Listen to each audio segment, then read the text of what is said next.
The culture and civilization which has come down to us is our precious heritage.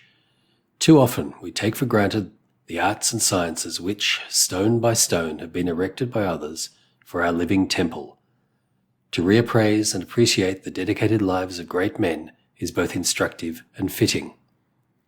One of the greatest men of all time, one who is legendary, since he embodies the sciences, the arts, and the philosophy of the ancient world, was Hermes Trismegistus.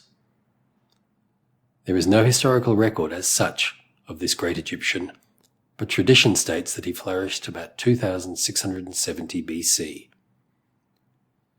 Hermes Trismegistus is the Greek equivalent for the Egyptian Thoth and means the thrice great, the master of masters. Albert G. Mackey's monumental Encyclopedia of Freemasons states that Hermes, or Thoth, was a celebrated Egyptian priest, legislator, and philosopher. He is said to have written 36 books on theology and philosophy and 6 books on medicine. All have been lost.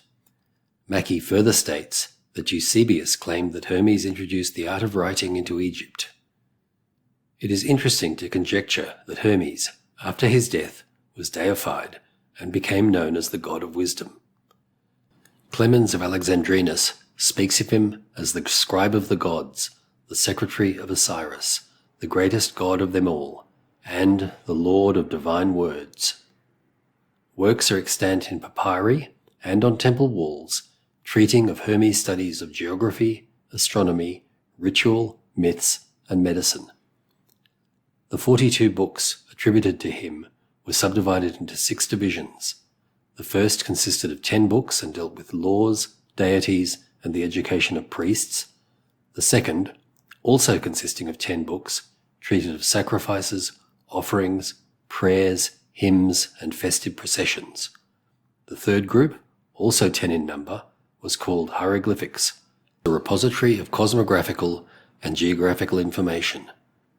The fourth division of 4 books was devoted to astronomy and astrology.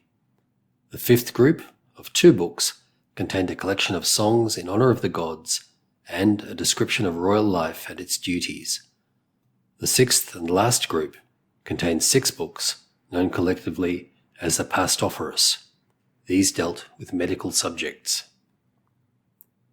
These writings, known as Hermetic philosophy, were imparted, tradition says, to the Greek philosophers Pythagoras, Plato, Aristotle, and Herodotus, and served in part as a basis for their approach to God and the affairs of men. During the early Roman period, one of the great writings attributed to Hermes, De Potestate et Sapientia Divina, on divine knowledge and power, was especially studied in the schools of higher learning. This treatise, consisting of 15 chapters, treated subjects such as the nature of God, the origin of the world, the creation and fall of man, and the divine illumination which is the sole means of his, or man's, deliverance. The life work of Hermes seems to have been in the direction of planting the seed of truth, rather than establishing a school of philosophy which would dominate the world's thought. Nevertheless, many of the great mysteries found their source in these earliest Hermetic teachings. The mysteries of Osiris and Isis in Egypt, Cybele and Dionysus in Asia Minor, and the Eleusinian mysteries of Demeter in Greece were but the outgrowth and development of Hermes' philosophy. Some of our Masonic degrees find their spiritual ancestor in Eleusis and in Egypt. Joseph Fort Newton in The Builders says, Masons, tiring of the endless quarrels of sects, turned for relief to the ancient mysteries as handed down in their tradition, the old, high, heroic faith in God and in the soul of man as the one unconquerable thing on earth. If, as Aristotle said, it be the mission of tragedy to cleanse and exalt us, leaving us subdued with a sense of pity and hope and fortified against all ill fortune, it is permitted to add that in simplicity, depth, and power, in its grasp of the stupidity of evil and the splendor of virtue, its revelation of that in our humanity which leads it to defy death, giving up everything, even life itself, rather than defame, defile, or betray its moral integrity, and, in its prophecy of victory of light over shadow, there is not a drama known among men like the third degree of Masonry. What is the basic philosophy that Hermes left to us as a legacy? Largely, they may be considered as consisting of 7 principles. Mentalism. This principle states that all is mind. It explains that God is the substantial reality which underlies all the outward manifestations and appearances of the material universe, and that is apparent to our senses. The all is spirit, which in itself is unknowable and undefinable, but which may be considered and thought of as universal, infinite, and a living mind.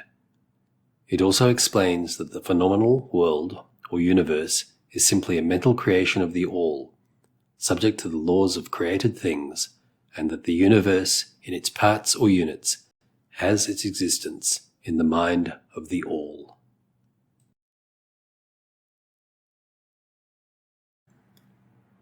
Correspondence. There is always a correspondence or analogy between the laws of phenomena and the various planes of being and life. The old Hermetic axiom stated, "As above, so below. As below, so above." The ancient Hermetists considered this principle as one of the most important mental instruments by which man was able to pry aside the obstacles which hid truth from view. Just as a knowledge of the principles of geometry enables man to measure distant suns and their movements, a knowledge of correspondence enables man to reason intelligently from the known to the unknown. Vibration. All things are in constant motion. The difference between different manifestations of matter, energy, mind, and even spirit result largely from varying rates of vibration. From the all, which is pure spirit, everything is in vibration. The higher the vibration, the higher its position in the scale. A proper understanding of this principle was said to enable the Hermetic student to control his own mental vibrations as well as those of others. Polarity. Everything is dual. In everything about us there are 2 poles or opposite aspects, which are in fact the only 2 extremes of the same thing with many varying degrees between them. For example, heat and cold, although opposites, are really the same thing, the difference consisting merely of degrees of the same thing.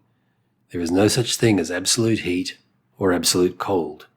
The same principle manifests itself in the case of light and darkness, which again are the same thing, the difference being between varying degrees of the 2 poles of the phenomena.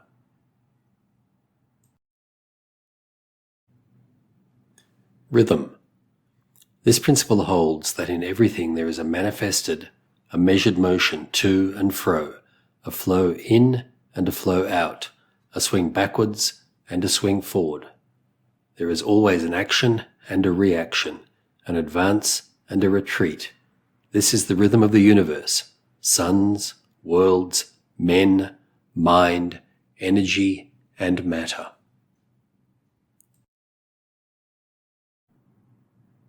Cause and effect. This principle embodies the teaching that there is a cause for every effect and an effect for every cause. It explains that everything happens according to law, that nothing merely happens. There is no such thing as chance. While there may be varying levels of cause and effect, nothing escapes this law. The Hermetic philosopher believes that by self-mastery and by rising mentally to a higher plane, he becomes a cause rather than an effect. The masses of people are carried along, obedient to their environment, the wills and desires of others stronger than themselves. Heredity, suggestion, and other outward causes move them about like pawns on a chessboard of everyday living. But the Hermetic master, rising to the plane above, dominates his mood, character, qualities, and powers, as well as the environment that surrounds him, and becomes a mover instead of a pawn. He helps to play the game of life instead of being played and moved about by other wills and surroundings. Gender. There is gender manifested in everything. On the physical plane, the principle manifests itself as sex. No creation is possible without this law. This principle is constantly working in the direction of generation, regeneration, and creation. We find, for example, a distinct manifestation of gender among the corpuscles, ions, or electrons that constitute the basis of matter and which, by forming certain combinations, create the atom. The formation of the atom is really due to the clustering of negative ions or electrons around a positive one. The positive electrons exert their influence upon the negative, causing the latter to assume new combinations and thus create or generate the atom. Thus, the principle or philosophies expressed by Hermes is of a deeply esoteric and mystical nature.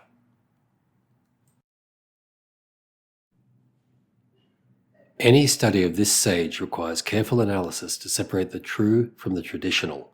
Where one begins and the other leaves off, it is difficult to tell, but the light coming to us from across the centuries is nevertheless fundamental and a part of our treasured spiritual and cultural heritage.